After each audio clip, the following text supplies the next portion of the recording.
Classification of എലമെൻസിലെ earlier classifications ആയിട്ടുള്ള Dobereiner's triads, Newlands classification, Newlands law of octave, Lothar Meyer's atomic volume curve, ഇതൊക്കെ നമ്മൾ പറഞ്ഞു കഴിഞ്ഞു. ഓക്കെ, അപ്പോൾ അതിനൊക്കെ അതിൻ്റേതായിട്ടുള്ള ഡ്രോബാക്കുകളൊക്കെ ഉണ്ടായിരുന്നു, ഡിസ്കസ് ചെയ്തു. അപ്പോൾ ലോതർമേയറിൻ്റെ അതേ സമയത്ത് തന്നെ ക്ലാസിഫൈ ചെയ്ത എലമെൻസിനെ ക്ലാസിഫൈ ചെയ്ത ആളാണ് ദിമിത്രി ഇവാനോവിച്ച് മെൻഡലീഫ്, റഷ്യൻ സയൻറ്റിസ്റ്റാണ്. അദ്ദേഹത്തിൻ്റെ ക്ലാസിഫിക്കേഷനെ കുറിച്ചിട്ടാണ് നമ്മൾ പറയുന്നത്. പീരിയോഡിക് ടേബിളിൻ്റെ പിതാവ് എന്നാണ് അദ്ദേഹം അറിയപ്പെടുന്നത്. ഒരു ടേബിൾ ഫോമിൽ എലമെൻസിൻ്റെ ക്ലാസിഫിക്കേഷൻ നടത്തിയ ആളാണ് അദ്ദേഹം.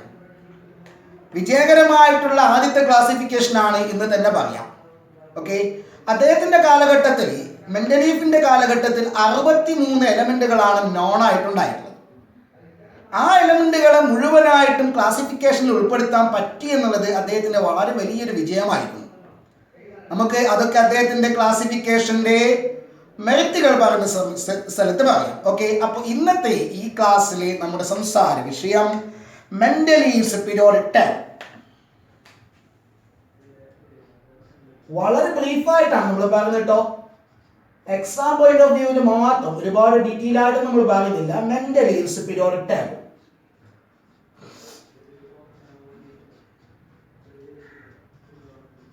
അപ്പോ മെൻഡലീഫ് എന്താ ചെയ്തതെന്ന് അറിയാവോ? നമ്മുടെ എന്താ പറയാ, ഡോബറൈനർ അതേപോലെ തന്നെ ന്യൂലാൻഡ്, ഇവരൊക്കെ അടിസ്ഥാനമായിട്ടെടുത്ത ആറ്റങ്ങളുടെ അല്ലെങ്കിൽ എലമെന്റ്സിന്റെ അറ്റോമിക് വെയിറ്റ് തന്നെയാണ് ഇദ്ദേഹത്തിൻ്റെയും ക്ലാസിഫിക്കേഷന്റെ ഒരു അടിസ്ഥാനം എന്ന് പറയുന്നത്. ഇദ്ദേഹം എലമെന്റുകളെ അറ്റോമിക് വെയിറ്റ് ഇൻക്രീസ് ചെയ്യുന്ന ഓർഡറിൽ അറേഞ്ച് ചെയ്തു. അതായത് അറ്റോമിക് വെയിറ്റ് കുറവുള്ള എലമെന്റ് ഫസ്റ്റ്, ദെൻ അടുത്തത്, അങ്ങനെ അറ്റോമിക് നമ്പർ ഇൻക്രീസ് ചെയ്യുന്ന ഓർഡറിൽ ഇങ്ങനെ അറേഞ്ച് ചെയ്തു. അവിടെ ഒരു സംശയം വരും, അപ്പൊ 63 എലമെന്റുകൾ ഒറ്റ റോലായിട്ട് ഇങ്ങനെ അറേഞ്ച് ചെയ്തതാണോ? അതെന്തൊരു ക്ലാസിഫിക്കേഷനാ? അങ്ങനെയല്ല. ശ്രദ്ധിക്കണം, എലമെന്റ് അറ്റോമിക് വെയിറ്റ് കുറഞ്ഞത് ഫസ്റ്റ്, നെക്സ്റ്റ് ഇങ്ങനെ അറേഞ്ച് ചെയ്ത് വരുമ്പോൾ, അറ്റോമിക് വെയിറ്റ് ഇൻക്രീസ് ചെയ്യുന്ന ഓർഡറിൽ അറേഞ്ച് ചെയ്യുമ്പോൾ, ഒരു പ്രത്യേക ഇന്റർവെൽ കഴിയുമ്പോൾ ഒരേ പ്രോപ്പർട്ടീസ് ഉള്ള എലമെന്റ് റിപ്പീറ്റ് ചെയ്യും. അതായത് for example A, B, C, D, E, F, G, H, I, ഇതൊക്കെ എലമെന്റുകളാണെന്ന് വിചാരിക്കാം. ഇതൊക്കെ അറ്റോമിക് വെയിറ്റ് ഇൻക്രീസ് ചെയ്യുന്ന ഓർഡറിൽ അറേഞ്ച് ചെയ്യുന്നതാണ്. അടുത്ത എലമെന്റ് ഐനേക്കാളും അറ്റോമിക് വെയിറ്റ് കൂടിയ എലമെന്റ് ആണ് എച്ച് എന്നുള്ള എലമെന്റ് കൺസിഡർ. ഓക്കെ, അദ്ദേഹം, അതായത് mister Mendeleev, Dmitri Ivanovich Mendeleev, ഈ എലമെന്റുകളുടെ physical and chemical properties study ചെയ്തിട്ടാണ് ചെയ്യുന്നത്. വെറുതെ എങ്ങനെ ചെയ്യുന്നതല്ല. എല്ലാ എലമെന്റുകളുടെയും, അക്കാലത്ത് നോൺ ആയിട്ടുള്ള എല്ലാ എലമെന്റുകളുടെയും ഫിസിക്കൽ ആൻഡ് കെമിക്കൽ പ്രോപ്പർട്ടീസ് അദ്ദേഹം സ്റ്റഡി ചെയ്തു. പറയുന്നുണ്ടെങ്കിൽ ഒരുപാട് ഡീറ്റെയിൽ ആയിട്ട് പറയാണ്, നമ്മൾ വളരെ ചുരുക്കിയിട്ട് പറയാം. അദ്ദേഹത്തിന്റെ ആ ചെയ്ത എക്സ്പെരിമെന്റ് ഒക്കെ ഒരുപാട് ഡീറ്റെയിൽ ആയിട്ട് പറയേണ്ട സംഗതികളാണ്. Anyway, physical and chemical properties അദ്ദേഹം സ്റ്റഡി ചെയ്തു. ഏതൊക്കെയാണ് അദ്ദേഹം സ്റ്റഡി ചെയ്ത കെമിക്കൽ പ്രോപ്പർട്ടീസ് എന്നൊക്കെ നിങ്ങൾക്ക് ടെക്സ്റ്റിൽ കിട്ടും. അപ്പോ ഇത് നമ്മുടെ ലോതർമേയർ എന്താ ചെയ്തത്? ഫിസിക്കൽ പ്രോപ്പർട്ടീസ് മാത്രമാണ് സ്റ്റഡി ചെയ്തത്. അതേസമയം ഇവാനോവിച്ച് മെൻഡലീവ് അദ്ദേഹം കെമിക്കൽ പ്രോപ്പർട്ടീസ് കൂടി പഠന വിധേയമാക്കി. അങ്ങനെ ചെയ്തപ്പോൾ അടുത്ത എലമെന്റ് ജെ എന്ന് പറഞ്ഞ എലമെന്റ് ആയി കഴിഞ്ഞ് ജെ എന്ന് പറയപ്പെടുന്ന എലമെന്റ് ഫിസിക്കൽ ആൻഡ് കെമിക്കൽ പ്രോപ്പർട്ടീസിൽ എയുമായിട്ട് സിമിലാരിറ്റി കാണിക്കുന്നതായിട്ട് അദ്ദേഹം കണ്ടു. ഓക്കെ, എ, ബി, സി, ഈ ബി എയുമായിട്ട് ഫിസിക്കൽ ആൻഡ് കെമിക്കൽ പ്രോപ്പർട്ടീസിൽ സിമിലാരിറ്റി ഇല്ല. ഈ സി ഇതുമായിട്ട് സിമിലാരിറ്റി കാണിക്കുന്നില്ല. ഇവരാരും പ്രോപ്പർട്ടീസിൽ സിമിലാരിറ്റി കാണിക്കുന്നില്ല. പക്ഷെ ഐ കഴിഞ്ഞിട്ട് വരുന്ന എലമെന്റ് ജെ എന്ന് പറയുന്നത് എയുമായിട്ട് പ്രോപ്പർട്ടീസിൽ സിമിലാരിറ്റി കാണിക്കുന്നതായിട്ട് അദ്ദേഹം കണ്ടെത്തി. ആ എലമെന്റിനെ, അതായത് ജെ എന്ന് പറയുന്ന എലമെന്റിനെ എയുടെ താഴെ എഴുതി. ഓക്കെ, ദെൻ അടുത്ത എലമെന്റ് കെ എന്ന് പറയപ്പെടുന്ന എലമെന്റ് ആയിരുന്നു. സപ്പോസ് വിചാരിക്കുക, ഓക്കെ, അറ്റോമിക് വെയിറ്റ് ഇതിനേക്കാൾ വെയിറ്റ് കൂടിയത്. ആ എലമെന്റ് പ്രോപ്പർട്ടീസിൽ ബിയുമായിട്ട് സിമിലാരിറ്റി കാണിക്കുന്നു. അതിനെ ബിയുടെ താഴെ എഴുതി. അതായത് റെഗുലർ ആയിട്ടുള്ള ഇന്റർവെൽ കഴിഞ്ഞപ്പോൾ 1 2 3 4 5 6 7 9 കഴിഞ്ഞിട്ട് അടുത്ത എലമെന്റ് ഓക്കെ 9 കഴിഞ്ഞിട്ട് അടുത്ത എലമെന്റ് പ്രോപ്പർട്ടീസ് സിമിലാരിറ്റി കാണിക്കുന്നു. അങ്ങനെ ഓരോ ഇന്റർവെലും ഈ 9 എന്നുള്ള ഇന്റർവെൽ ഞാനൊരു എന്താ പറയാ ഒരു എക്സാമ്പിൾ ആയിട്ട് പറയാണ് റെഗുലർ ഇന്റർവെലിന്. പക്ഷെ ആ റെഗുലർ ഇന്റർവെൽ എന്ന് പറയുന്നത് ന്യൂലാൻഡ് പറഞ്ഞ പോലെ ആക്റ്റീവ് ഒന്നും അല്ലാതെ ഓക്കെ. അപ്പോ പിന്നെന്താ പറയാ റെഗുലർ ആ ഇന്റർവെലിൽ പ്രോപ്പർട്ടീസിൽ സിമിലാരിറ്റി കാണിക്കുന്നതായിട്ട് അദ്ദേഹം കണ്ടെത്തി. അങ്ങനെ സിമിലർ ആയിട്ട് പ്രോപ്പർട്ടീസിൽ സിമിലാരിറ്റി കാണിക്കുന്ന എലമെന്റുകളെല്ലാം താഴെ താഴെ വരുന്ന രീതിയിൽ ഇത് എന്താ പറയാ എലമെന്റ്സുകൾ 63 എലമെന്റ്സിനെയും അദ്ദേഹം അറേഞ്ച് ചെയ്തു. ഓക്കെ. അപ്പോ മെന്റലീഫിന്റെ പീരിയോഡിക് ടേബിൾ ആദ്യം നിങ്ങൾ അറിയേണ്ട സംഗതി മെന്റലീഫ് എലമെന്റുകളെ അറേഞ്ച് ചെയ്തത് അറ്റോമിക് വെയിറ്റ് ഇൻക്രീസ് ചെയ്യുന്ന ഓർഡറിലാണ്. Okay. Classified the elements first point ഓർക്കേണ്ട ഫസ്റ്റ് പോയിന്റ് ക്ലാസിഫൈഡ് ആരെ മെന്റലീഫ് classified the elements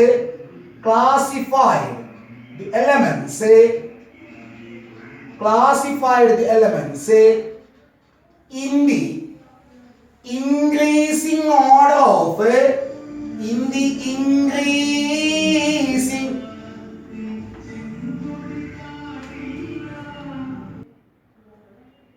increasing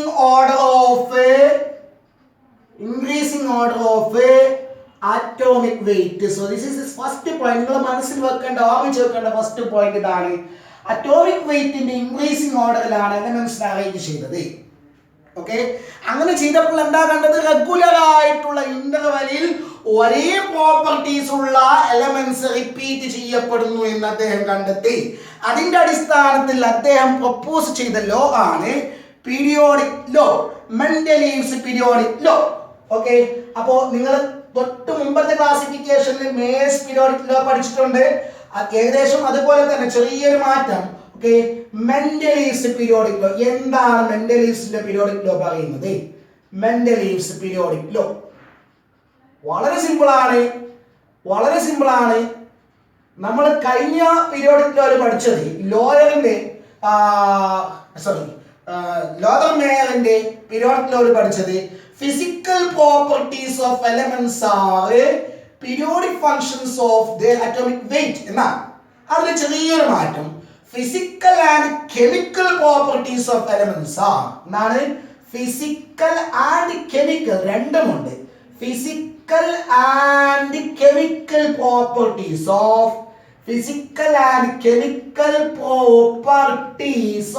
elements are periodic functions of their atomic weight. Periodic functions of their atomic weight. Meaning എന്താ? വളരെ ഇതിന്റെ അർത്ഥം എന്തായാലും അർത്ഥമാക്കുന്നത് മനസ്സിലാക്കണം. Physical and chemical properties of elements are periodic functions of atomic weight. ഒരു എലമെന്റിന്റെ ഏതൊരു എലമെന്റിന്റെയും physical and chemical property depend ചെയ്യുന്നത് അറ്റോമിക് വെയിറ്റിനെയാണ്. അതിന്റെ ഒന്നാമത്തെ മീനിങ് അതാണ്. ഈ അറ്റോമിക് വെയിറ്റ് മാറുമ്പോഴാണ് ഫിസിക്കൽ ആൻഡ് കെമിക്കൽ പ്രോപ്പർട്ടീസ് മാറുന്നത്. ഹൈഡ്രജന്റെ ഫിസിക്കൽ ആൻഡ് കെമിക്കൽ പ്രോപ്പർട്ടീസ് അല്ല ആർക്കുള്ളത്? മെഗ്നീഷ്യത്തിനുള്ളത്, അതല്ല കാർബൺ ഉള്ളത്, അതല്ല നൈട്രജനുള്ളത്. എന്തുകൊണ്ട് ഈ എലമെന്റിന്റെ പ്രോപ്പർട്ടീസ് ഇതിന് വരുന്നില്ല? എന്തുകൊണ്ട് ഇതിന്റെ പ്രോപ്പർട്ടി ഇതിന് വരുന്നില്ല? കാരണം ഇതിന്റെ എല്ലാം അറ്റോമിക് വെയിറ്റ് ഡിഫറെന്റ് ആണ്. അറ്റോമിക് വെയിറ്റ് ആണ് ആക്ച്വലി പ്രോപ്പർട്ടീസിനെ തീരുമാനിക്കുന്നത്. അറ്റോമിക് വെയിറ്റ് ആണ്. Okay. So properties are the functions of atomic wait. Atomic wait മാറുമ്പോൾ പ്രോപ്പർട്ടീസ് മാറുന്നു. പിന്നെ എന്താണ് പീരിയോഡിക് ഫംഗ്ഷൻ എന്നുകൊണ്ട് ഉദ്ദേശിക്കുന്നത്? അറ്റോമിക് വെയിറ്റ് ഇൻക്രീസ് ചെയ്യുന്ന ഓർഡറിലെങ്ങാനും ഈ എലമെന്റ്സിനെ നിങ്ങൾ അറേഞ്ച് ചെയ്യുകയാണെങ്കിൽ ക്രമമായ ഇടവേളകളിൽ സിമിലർ പ്രോപ്പർട്ടീസ് ഉള്ള എലമെന്റ്സ് റിപ്പീറ്റ് ചെയ്യപ്പെടും. അതാണ് പീരിയോഡിക് ഫങ്ഷൻസ് കൊണ്ട് ഉദ്ദേശിക്കുന്നത്. അപ്പോൾ മൊത്തത്തിൽ ഇതിന്റെ മീനിങ് എന്താ? It means that if elements were arranged in the increasing order of their atomic weight, then elements with similar properties will repeat in regular interval. Clear ആയോ? അപ്പൊ എന്താണ് എന്താ പറയാ മെന്റലീവ്സിന്റെ പീരിയോഡിക് ടേബിളിന്റെ അടിസ്ഥാനം? increasing order of atomic weight. That means periodic lawയുടെ അടിസ്ഥാനത്തിലാണ് actually ആ classification നടത്തിയിട്ടുള്ളത്. ഇനി ആ ടേബിളിന്റെ ഒരു എന്താ പറയാ ഔട്ട്ലൈൻ ആണ് പറയുന്നത്. നെക്സ്റ്റ് ആ ടേബിളിൽ എന്തൊക്കെയാണുള്ളത്. അപ്പൊ അദ്ദേഹം എലമെന്റുകൾ അറ്റോമിക് വെയിറ്റ് ഇൻക്രീസ് ചെയ്യുന്ന ഓർഡറിൽ അറേഞ്ച് ചെയ്തു. ഒരേപോലുള്ള എലമെന്റുകൾ താഴെ താഴെ വരുന്ന രീതിയിലാണ് അത് അറേഞ്ച് ചെയ്യപ്പെട്ടത്. ഓക്കെ, റെഗുലറായ ഇന്റർവെല്ലിൽ ഒരേ പ്രോപ്പർട്ടീസ് ഉള്ള എലമെന്റ് വരുമ്പോൾ അത് അതിന്റെ താഴെ ഇതിന് കൊണ്ടുവന്നിട്ട് അങ്ങനെ നോക്കുമ്പോൾ ആ പീരിയോഡിക് ടേബിളിൽ ഒരുപാട് എന്താ പറയാ വെർട്ടിക്കൽ ആയിട്ടുള്ള കുറെ കോളംസും കേൾക്കണേ, വെർട്ടിക്കൽ ആയിട്ടുള്ള കുറെ കോളംസും ഹൊറിസോണ്ടൽ ആയിട്ടുള്ള കുറെ റോസും ഉണ്ടായിരുന്നു. ഓക്കെ, എലമെന്റുകൾ ഇങ്ങനെ അറേഞ്ച് ചെയ്തപ്പോൾ ഹൊറിസോണ്ടൽ ആയിട്ടുള്ള കുറെ റോസ് ഇതാ എത്ര റോസ് ഉണ്ടായിരുന്നു അറിയാവോ? 1 2 3 4 5 6 7 റോസ് ആണ് അതിലുണ്ടായത്. ഓക്കെ, ഹൊറിസോണ്ടൽ ആയിട്ടുള്ള 7 റോസ് ആണ് അതിലുണ്ടായത്. ഓക്കെ, ദെൻ പിന്നെ വെർട്ടിക്കൽ ആയിട്ടുള്ള 1 2 3 4 5 6 7 8 വെർട്ടിക്കൽ കോളങ്ങൾ ഉണ്ടായിരുന്നു. ഓക്കെ, ഈ 7 ഹൊറിസോണ്ടൽ റോസിനെ വിളിച്ച പേരാണ്, അദ്ദേഹം വിളിച്ച പേരാണ് സീരീസ്. ഓക്കെ, പിന്നീട് അതിനെ എന്താ പറയാ പീരീഡ്സ് എന്ന് മാറ്റി വിളിച്ചു. പീരീഡ്സ് എന്ന് വിളിച്ചത് അദ്ദേഹമല്ല, പിന്നെ പിൽക്കാലത്ത് ചില ബുക്സ് എന്താ പറയുക ബുക്സിൽ ഇതിനെ എന്താ പറയാ ഇത് പീരിയോഡിക് ടേബിൾ പ്രസിദ്ധീകരിക്കുമ്പോൾ അവരതിനെ പീരീഡ്സ് എന്ന് മാറ്റി വിളിച്ചു. ശരിക്കും പറഞ്ഞാൽ നമ്മുടെ എന്താ പറയാ മെന്റലീഫ് വിളിച്ചത് സീരീസ് എന്നാണ്. ഓക്കെ, ഇനി അപ്പൊ അദ്ദേഹത്തിന്റെ പീരിയോഡിക് ടേബിളിൽ 7 പീരീഡ്സ് ഉണ്ടായിരുന്നു. ഓക്കെ, താഴോട്ടുള്ള വെർട്ടിക്കൽ ആയിട്ടുള്ള കോളംസ് എന്ന് പറയുന്ന പേരാണ് ഗ്രൂപ്പ്സ്. അപ്പൊ 8 ഗ്രൂപ്പുകൾ ഉണ്ടായിരുന്നു. ഓക്കെ, 8 ഗ്രൂപ്പുകളിലും 7 പീരീഡ്സിലുമായിട്ടാണ് അദ്ദേഹം എലമെന്റുകളെ അറേഞ്ച് ചെയ്തത്. മനസ്സിലായോ? അങ്ങനെ അറേഞ്ച് ചെയ്യുമ്പോൾ ശ്രദ്ധിച്ച കാര്യം എന്താണ്? സിമിലർ ആയിട്ടുള്ള പ്രോപ്പർട്ടീസ് വരുന്ന എലമെന്റുകളെല്ലാം ഒരേ കോളത്തിൽ, ഒരേ ഗ്രൂപ്പിൽ, ഒരേ വെർട്ടിക്കൽ ആയിട്ടുള്ള കോളത്തിൽ താഴെ താഴെ വരുന്ന രീതിയിലാണ് അദ്ദേഹം അറേഞ്ച് ചെയ്തത്. ഓക്കെ, അപ്പോൾ ഇതാണ് അതിന്റെ ഒരു ഔട്ട്ലൈൻ. ഓക്കെ, ഇനി ഇതിൽ തന്നെ ഓരോ ഗ്രൂപ്പിനെയും 2 സബ് ഗ്രൂപ്പുകളായിട്ട് ഡിവൈഡ് ചെയ്തിട്ടുണ്ടായിരുന്നു. എ ബി എന്ന് പറഞ്ഞ് 2 സബ് ഗ്രൂപ്പുകളായിട്ട് ഡിവൈഡ് ചെയ്തിട്ടുണ്ടായിരുന്നു. ഓക്കെ അല്ല, ഓക്കെ, അപ്പൊ 2 സബ് ഗ്രൂപ്പുകളായിട്ടും ഡിവൈഡ് ചെയ്തിട്ടുണ്ടായിരുന്നു. ഇതാണ് ഇതിന്റെ ഒരു ചെറിയൊരു ഔട്ട്ലൈൻ. ഓക്കെ, പിന്നെ ഇത് മെന്ഡലീഫിന്റെ യഥാർത്ഥ പീരിയോഡിക് ടേബിളില് ആക്ച്വലി അത് റഷ്യൻ ഭാഷയിൽ മാത്രമേ അവൈലബിൾ ആയിട്ടുള്ളൂ. ഇപ്പോഴും പല പുസ്തകങ്ങളിൽ പല രീതിയിലാണ് ഇത് പ്രസിദ്ധീകരിച്ചിട്ടുള്ളത്. ഓക്കെ, അതിന്റെ ഒരു എന്താ പറയുക അവൈലബിൾ ആയിട്ടുള്ള ഒരു ഔട്ട്ലൈൻ ആണ് ഞാനിപ്പോൾ ഇവിടെ കാണിച്ചു തന്നിട്ടുള്ളത്. അപ്പൊ അങ്ങനെയാണ് അദ്ദേഹം എലമെന്റുകളെ അറ്റോമിക് വെയിറ്റ് ഇൻക്രീസ് ചെയ്യുന്ന ഓർഡറിൽ ഇങ്ങനെ അറേഞ്ച് ചെയ്യുമ്പോൾ സിമിലർ പ്രോപ്പർട്ടീസ് ഉള്ളവരെല്ലാം ഒരേ കോളത്തിൽ വരുന്ന രീതിയിൽ താഴെ താഴെ അറേഞ്ച് ചെയ്യും.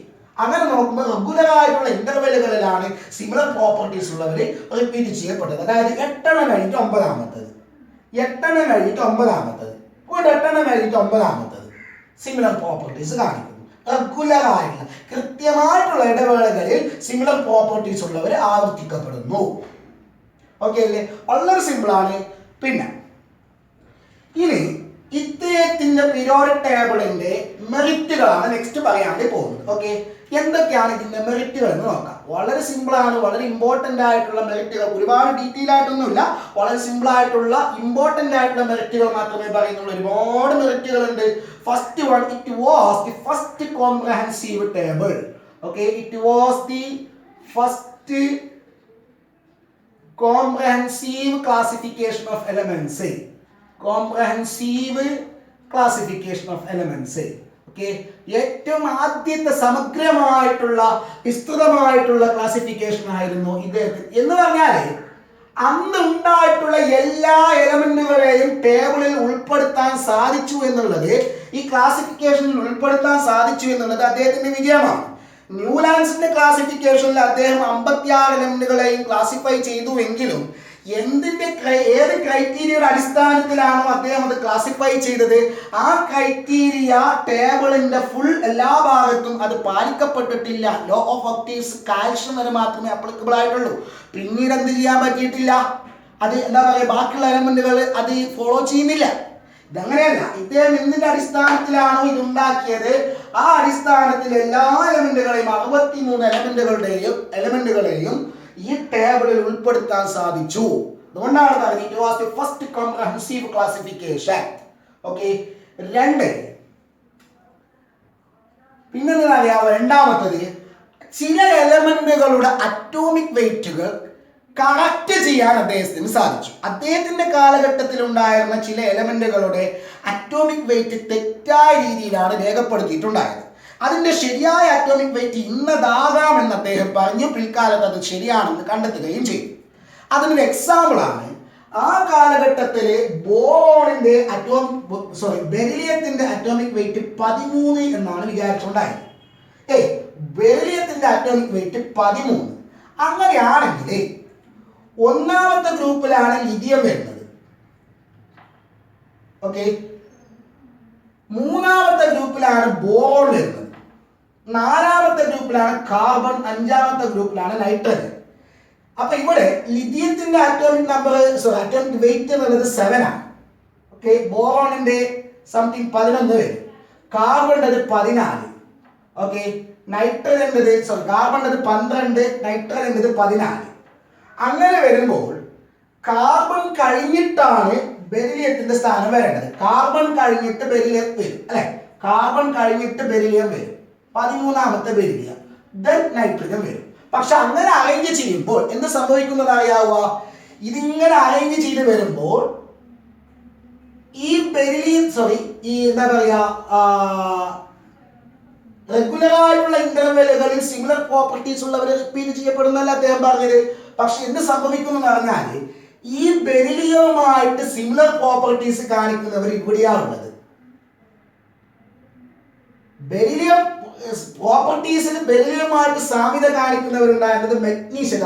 ഈ മെഗ്നീഷ്യവുമായിട്ട് ആണ് പിന്നെ ബെറിലിയം പ്രോപ്പർട്ടീസിലെ സിമിലാരിറ്റി കാണിക്കുന്നത്. ഇവരുമായിട്ട് എന്താ പറയാ, ഈ ബെറിലിയത്തിനെങ്ങാനും ഇവിടെ കൊണ്ടുവന്നിട്ട് വെച്ച് കഴിഞ്ഞാൽ അറേഞ്ച് ചെയ്യുമ്പോൾ എലമെന്റ്സിനെ അറേഞ്ച് ചെയ്യുമ്പോൾ മെഗ്നീഷ്യം ഇവിടെ വരും. ആ മെഗ്നീഷ്യം ബോറോണുമായിട്ട് യാതൊരു സിമിലാരിറ്റി കാണിക്കുന്നുമില്ല. ഓക്കെ. സിലിക്കൺ ഇവിടെ വരും. ആ സിലിക്കൺ ഈ ബെറിലിയവുമായിട്ട് യാതൊരു പ്രോപ്പർട്ടീസിൽ സിമിലാരിറ്റി കാണിക്കുന്നുമില്ല. ഫോസ്ഫറസ് വരുന്നത് ഇവിടെയാണ്. ഫോസ്ഫറസ് പ്രോപ്പർട്ടീസിൽ സിമിലാരിറ്റി കാണിക്കുന്നത് നൈട്രജനുമായിട്ടാണ്. ഫോസ്ഫറസ് നൈട്രജനുമായിട്ട് സിമിലാരിറ്റി കാണിക്കുന്നു. അപ്പോൾ നൈട്രജൻ ഇവിടെ വരാൻ പാടില്ല, നൈട്രജൻ ഇവിടെ വരണം. ബെറിലിയം പ്രോപ്പർട്ടീസിൽ സിമിലാരിറ്റി കാണിക്കുന്നത് മെഗ്നീഷ്യവുമായിട്ടാണ്. ഓക്കെ. അങ്ങനെ നോക്കുമ്പോൾ മെഗ്നീഷ്യത്തിന്റെ പൊസിഷൻ ഇവിടെയാണ് വരുന്നത്. ഓക്കെ. അപ്പോൾ ബെറിലിയം ഈ ഗ്രൂപ്പിൽ ഉൾപ്പെടണം. ഈ ഗ്രൂപ്പിൽ ഉൾപ്പെടണമെങ്കിൽ അതിന്റെ അറ്റോമിക് വെയിറ്റ് ലിഥിയത്തിനേക്കാൾ കൂടുതലായിരിക്കണം, ബോറോണിനേക്കാൾ കുറവായിരിക്കണം. ഓക്കെ. അതായത് 7നും 11നും എടുക്കായിരിക്കണം. അപ്പൊ അദ്ദേഹം പറഞ്ഞു അതിന്റെ അറ്റോമിക് വെയിറ്റ് 9 ആകാനേ സാധ്യതയുള്ളൂ എന്ന് പറഞ്ഞിട്ട് ബെറിലിയത്തിനെ കൊണ്ടുവന്നിട്ട് ലിഥിയത്തിനും ബോറോണിനും അടുത്ത് വെച്ചു. ഓക്കെ. അദ്ദേഹം പ്രഡിക്റ്റ് ചെയ്തതാണ്. പിൽക്കാലത്ത് അത് ശരിയാണെന്ന് കണ്ടെത്തുകയും ചെയ്തു. ബെറിലിയത്തിന്റെ അറ്റോമിക് വെയിറ്റ് 13 അല്ല, മിസ്റ്റർ മെൻഡലീഫ് പറഞ്ഞതുപോലെ അത് 9 ആണ്. ഓക്കെ ആണോ? അപ്പോ ഇതേപോലെ തന്നെ ഗോൾഡ്, പ്ലാറ്റിനം തുടങ്ങിയവയുടെയും അറ്റോമിക് വെയിറ്റ് കറക്റ്റ് ചെയ്യാൻ വേണ്ടി അദ്ദേഹത്തിന് സാധിച്ചു. സോ രണ്ടാമത്തെ മെറിറ്റ് എന്ന് പറയുന്നത് he corrected the wrong atomic weight of certain elements. He corrected the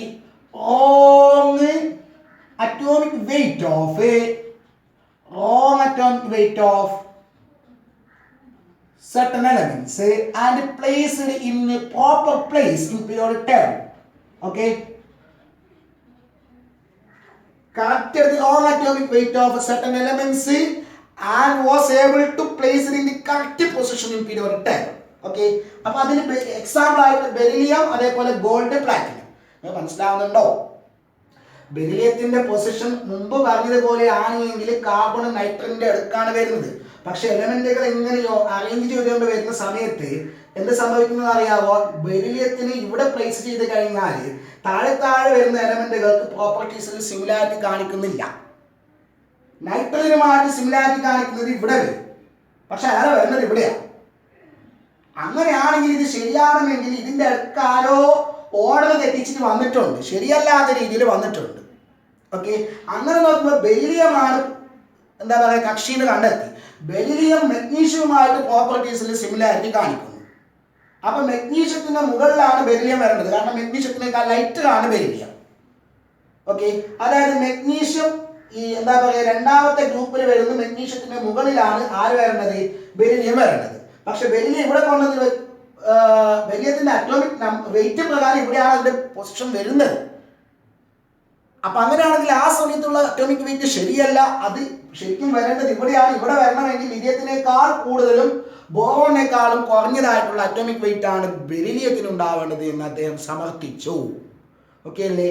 ഇനി ഏറ്റവും എക്സ്ക്ലൂസീവ് ആയിട്ടുള്ള വളരെ ഇമ്പോർട്ടന്റ് ആയിട്ടുള്ള അദ്ദേഹത്തിന്റെ എന്താ പറയുക മെറിറ്റ് എന്ന് പറയുന്നത്, അന്ന് കണ്ടുപിടിക്കപ്പെടാത്ത ചില എലമെന്റുകളുടെ പ്രസൻസിനെ അദ്ദേഹം പ്രഡിക്റ്റ് ചെയ്തു. അന്ന് 63 എലമെന്റുകളെയും അദ്ദേഹം ഉൾപ്പെടുത്തിയെന്ന് ഞാൻ നേരത്തെ പറഞ്ഞല്ലോ. അന്ന് കണ്ടുപിടിക്കപ്പെടാത്ത ചില എലമെന്റുകൾക്ക് വേണ്ടി ഈ എന്താ പറയുക പീരിയോഡിക് ടേബിളിൽ അദ്ദേഹം ചില സ്ഥലങ്ങൾ ഒഴിച്ചിട്ടു. ഓക്കെ, ഫോർ എക്സാമ്പിൾ ഇവിടെ കാർബണിന് താഴെ വരുന്ന എലമെന്റ് ആണ് സിലിക്കൺ. സിലിക്കണിന്റെ താഴെ വരാവുന്ന ഒരു എലമെന്റിന് വേണ്ടിയിട്ട് അവിടെ ഒരു സ്പേസ് ഒഴിച്ചിട്ടു. അതേപോലെ തന്നെ അലുമിനിയത്തിന് താഴെ എന്താ പറയാ ഒരു സ്പേസ് ഒഴിച്ചിട്ടു, വേക്കന്റ് സ്പേസ്. ഒരു എക്സാമ്പിൾ ആയിട്ട് പറയുകയാണെ, എന്നിട്ട് അദ്ദേഹം പറഞ്ഞു ഇതിന് താഴെ ഒരു എലമെന്റ് വരാനുണ്ട്, ഇത് കണ്ടുപിടിക്കാനുണ്ട്. സിലിക്കണ് താഴെ ഒരു എലമെന്റ് വരാനുണ്ട്, അതിന്റെ പ്രോപ്പർട്ടീസ് എന്തൊക്കെ ആകാമെന്നും അദ്ദേഹം പ്രഡിക്റ്റ് ചെയ്തു. അലുമിനിയത്തിന് താഴെ വരാവുന്ന എലമെന്റ് അന്ന് കണ്ടുപിടിക്കപ്പെട്ടിട്ടില്ല. ഓക്കെ, ആ എലമെന്റിന്റെ പ്രോപ്പർട്ടി അദ്ദേഹം പറഞ്ഞതെന്ന് അറിയാവോ? ആ എലമെന്റ് എങ്ങാനും ഞാൻ എൻ്റെ കയ്യിൽ പിടിക്കുകയാണെങ്കിൽ അത് ഉരുകിപ്പോകും. അതായത് എന്റെ ബോഡി ടെമ്പറേച്ചറിനേക്കാളും കുറവാണ് അതിന്റെ മെൽറ്റിംഗ് പോയിന്റ് പ്രോപ്പർട്ടീസ് ആയി അദ്ദേഹം പറയാം. ഓക്കെ, എന്നിട്ട് അദ്ദേഹം അതിന് പേരും കൊടുത്തു അലുമിനിയത്തിന് ശേഷം വരാവുന്ന എലമെന്റ് എന്നുള്ള രീതിയിൽ ഏക അലുമിനിയം. ഓക്കെ, ഏക അലുമിനിയം. അതേപോലെ സിലിക്കണ് ശേഷം വരാവുന്ന എലമെന്റ് എന്ന അർത്ഥത്തിൽ ഏക സിലിക്കൺ എന്ന് അതിന് പേരും കൊടുത്തു. പിൽക്കാലത്ത് ആ എലമെന്റുകളെ കണ്ടുപിടിക്കപ്പെട്ടു. ഏക അലുമിനിയമാണ് ഇപ്പോഴത്തെ ഗാലിയം, ഏക സിലിക്കൺ ആണ് ഇപ്പോഴത്തെ ജർമേനിയം. അദ്ദേഹം പറഞ്ഞ പോലെ തന്നെ ഗാലിയത്തിന് നമ്മൾ കയ്യിൽ കുത്തുമ്പോൾ അത് ഒഴുകിപ്പോകും, അതിന്റെ മെൽറ്റിംഗ് പോയിന്റ് നമ്മുടെ ബോഡി ടെമ്പറേച്ചറിനേക്കാൾ കുറവാണ്. ഓക്കെ, അപ്പൊ മെറിറ്റ് ആയിട്ട് നമുക്ക് എഴുതാൻ പറ്റുന്നത് he left vacant spaces for undiscovered elements and predicted their properties. Okay, he left vacant spaces for undiscovered elements and predict their properties. Okay, ഇതാണ് മൂന്നാമത്തെ അദ്ദേഹത്തിന്റെ മെറിറ്റ്. നാലാമത്തത് അദ്ദേഹത്തിന് ശേഷമാണ് ഈ പീരിയോഡിക് ടേബിൾ എന്താ പറയാ ഡെവലപ്പ് ചെയ്തതിന് ശേഷമാണ് നോബൽ ഗ്യാസ് കണ്ടെത്തുന്നത്. ഓക്കെ, അപ്പൊ നോബൽ ഗ്യാസിനെ പീരിയോഡിക് ടേബിൾ ഉൾപ്പെടുത്തേണ്ടി വരുമല്ലോ. അപ്പോൾ ആ നോബൽ ഗ്യാസിനെ ഉൾപ്പെടുത്തിയത് എങ്ങനെയാണെന്നറിയോ? അദ്ദേഹമല്ല, പിൽക്കാലത്താണ് അതിനെ ഉൾപ്പെടുത്തിയത്. അതിനെ ഉൾപ്പെടുത്തിയത് വേറെ തന്നെ ഒരു ഗ്രൂപ്പായിട്ടാണ്. ഓക്കെ, ഒന്നാമത്തെ ഗ്രൂപ്പിന് മുമ്പ് 0th ഗ്രൂപ്പ് നൽകിയിട്ട് അതിനെ ഉൾപ്പെടുത്തി. അതായത് നോബൽ ഗ്യാസിനെ ഉൾപ്പെടുത്തുന്നത് കൊണ്ട് ടേബിളിന് എന്താ പറയുക കാര്യമായിട്ടുള്ള മാറ്റമൊന്നും വരുന്നില്ല, അടിമുടി മാറ്റേണ്ടി വരുന്നൊന്നുമില്ല. അവരെ ഉൾപ്പെടുത്തുന്നത് കൊണ്ട് ഇതിന്റെ ഓർഡറിന് മാറ്റം വരുത്തേണ്ടി വന്നിട്ടില്ല. അതേസമയം ന്യൂലാൻഡിന്റെ ക്ലാസിഫിക്കേഷനിലോ നോബൽ ഗ്യാസിനെ ഉൾപ്പെടുത്തുമ്പോൾ ലോ ഓഫ് ഒക്ടേവ് ആദ്യം മുതലേ പാളിപ്പോകുന്നു. ഓക്കെ അല്ലേ? അപ്പോ പിന്നെ നോബൽ ഗ്യാസിന് 0th ഗ്രൂപ്പ് എന്നുള്ള രീതിയിൽ ഒന്നാമത്തെ ഗ്രൂപ്പിനെ മുമ്പിൽ ഉൾപ്പെടുത്തി. ഓക്കെ, അങ്ങനെ ഉൾപ്പെടുത്തുന്നത് കൊണ്ട് ടേബിളിന്റെ ആ ഫോമിൽ ഒരു മാറ്റം വരുന്നില്ല. ഓക്കെ, അപ്പോൾ നല്ലൊരു എന്താ പറയുക ക്ലാസിഫിക്കേഷൻ ആയതുകൊണ്ടാണ് അങ്ങനെ സംഭവിച്ചത്. ഓക്കെ, അപ്പോൾ അടുത്ത എന്താ പറയുക മെറിറ്റ് ആയിട്ട് നമുക്ക് ഇങ്ങനെ പറയാം. When noble gases were discovered, they could be placed in a new group without disturbing the existing table. Okay, ആ ഓൾറെഡി എക്സിസ്റ്റ് ചെയ്യുന്ന ടേബിളിനെ എന്താ പറയുക ഡിസ്റ്റർബ് ചെയ്യാതെ തന്നെ 0th ഗ്രൂപ്പ് അല്ലെങ്കിൽ നോബൽ ഗ്യാസിനെ അവിടെ പുതിയൊരു ഗ്രൂപ്പായിട്ട് ഉൾപ്പെടുത്താൻ വേണ്ടി സാധിച്ചു. ഓക്കെ, അപ്പൊ ഇതാണ് പ്രധാനപ്പെട്ട 4 മെറിറ്റുകൾ നമുക്ക് പറയാവുന്നത്. ഓക്കെ, ഇനി എന്തൊക്കെയാണ് ഇതിന്റെ ഡീമെറിറ്റുകൾ? ഡീമെറിറ്റ് എന്നുള്ളത് നമ്മുടെ ഹൈഡ്രജൻ ഉണ്ടല്ലോ, ഹൈഡ്രജൻ ലൈറ്റസ്റ്റ് എലമെന്റ് ആണ്. ഹൈഡ്രജൻ അദ്ദേഹം ഒന്നാമത്തെ ഗ്രൂപ്പിലാണ് ഉൾപ്പെടുത്തിയത്. അറ്റോമിക് വെയിറ്റ് ഏറ്റവും കുറവ് ഹൈഡ്രജൻ ആണല്ലോ, ആ രീതിയിലാണ് ഉൾപ്പെടുത്തിയത്. പക്ഷെ നമ്മൾ പറഞ്ഞു അദ്ദേഹത്തിന്റെ ലോ പ്രകാരം, ഈ മെൻഡലീവ്സിന്റെ പീരിയോഡിക് ലോ പ്രകാരം ഒരേ പ്രോപ്പർട്ടീസ് ഉള്ള എലമെന്റുകളെല്ലാം ഒരേ ഗ്രൂപ്പിൽ വരണം. അതായത് ഒന്നാമത്തെ ഗ്രൂപ്പിലുള്ള എലമെന്റുകളുമായിട്ട് ഹൈഡ്രജൻ പ്രോപ്പർട്ടീസിൽ സിമിലാരിറ്റി കാണിക്കണം, ആണല്ലോ, കാണിക്കുന്നുണ്ട്. പക്ഷെ അതേ ഹൈഡ്രജൻ തന്നെ 7th ഗ്രൂപ്പിലുള്ള ഹാലജനുമായിട്ടും ഫ്ലൂറിൻ ക്ലോറിൻ ബ്രോമിൻ അവരുമായിട്ടും സിമിലാരിറ്റി കാണിക്കുന്നുണ്ട്. അപ്പോൾ എന്തുകൊണ്ട് ഹൈഡ്രജൻ ഇവിടെ വന്നില്ല? എന്തുകൊണ്ട് ഹൈഡ്രജൻ ഇവിടെ വെക്കുന്നു? ഹൈഡ്രജന് കൃത്യമായിട്ടുള്ള പൊസിഷൻ അതാണ് എന്ന് ഉറപ്പ് പറയാൻ പറ്റൂല. ഓക്കെ, അപ്പൊ ഹൈഡ്രജന്റെ ആ പൊസിഷൻ എന്തുകൊണ്ട് അവിടെ കൊടുത്തു എന്നുള്ളതിന് ജസ്റ്റിഫിക്കേഷൻ ഇല്ല. ഹൈഡ്രജൻ ഇവരുമായിട്ടും സിമിലാരിറ്റി കാണിക്കുന്നുണ്ട്, അപ്പൊ ഹൈഡ്രജൻ ഇവിടെയും കൂടി വരേണ്ടതാണ്. ഓക്കെ, അപ്പോ ഹൈഡ്രജനിയുടെ എക്സാക്ട് പൊസിഷൻ എന്ന് എന്താ പറയാ കൊടുക്കാൻ വേണ്ടി സാധിച്ചിട്ടില്ല എന്നുള്ളത് ഒരു ഡിമെറിറ്റ് ആണ്. Okay, he could not give an exact position to hydrogen. Okay, അടുത്തത് രണ്ടാമത്തത് ഐസോടോപ്പുകൾ. അതും എലമെന്റുകൾ തന്നെയാണല്ലോ. ഐസോടോപ്പുകൾ എങ്ങാനും നമ്മൾ ഈ പീരിയോഡിക് ടേബിൾ ഉൾപ്പെടുത്തുകയാണെങ്കിൽ ആകെ പ്രയാസം. എന്താണെന്നറിയാവോ? ഹൈഡ്രജന്റെ തന്നെ ഐസോടോപ്പ് എടുക്കുക, 1H1, 1H2, 1H3.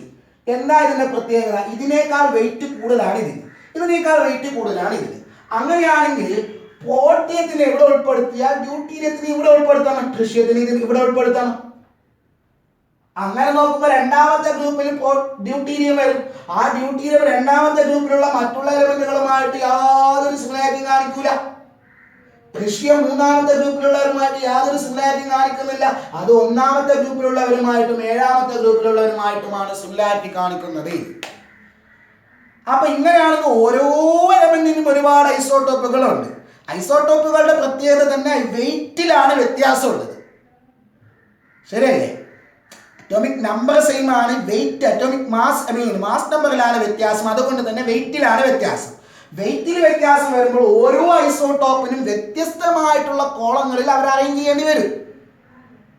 പക്ഷെ ആ കോളത്തിലുള്ള മറ്റുള്ളവരുമായിട്ട് ഇവർ സിമിലാരിറ്റി കാണിക്കണമെന്നില്ല. That means he could not give a exact position to isotope. ഇതാണ് രണ്ടാമത്തെ ഡിമെറിറ്റ് എന്ന് പറയുന്നത്. ഓക്കെ, ഇനി മൂന്നാമത്തത് ഒന്ന് കഴിഞ്ഞു. എന്താണ്? ഹൈഡ്രജൻ എക്സാക്ട് പൊസിഷൻ കൊടുക്കാൻ പറ്റിയില്ല. രണ്ടാമത്തെ എന്താണ്? ഐസോടോപ്പുകൾക്ക് എക്സാക്ട് പൊസിഷൻ കൊടുക്കാൻ പറ്റില്ല. മൂന്നാമത്തത് വളരെ ഇമ്പോർട്ടന്റ് ആയതാണ്. എന്തിന്റെ അടിസ്ഥാനത്തിലാണ് ഈ ക്ലാസിഫിക്കേഷൻ നടത്തിയത്? On the basis of increasing order of atomic wait. Atomic weight increase ചെയ്യുന്ന ഓർഡറിലാണ് അത് അറേഞ്ച് ചെയ്യുന്നത്, അല്ലെ?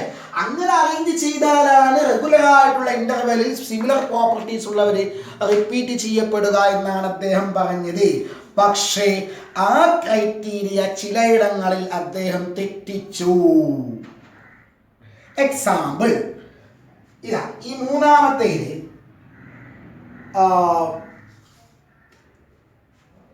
ടെലൂറിയം കഴിഞ്ഞിട്ടാണ് അയഡിൻ വരുന്നത്.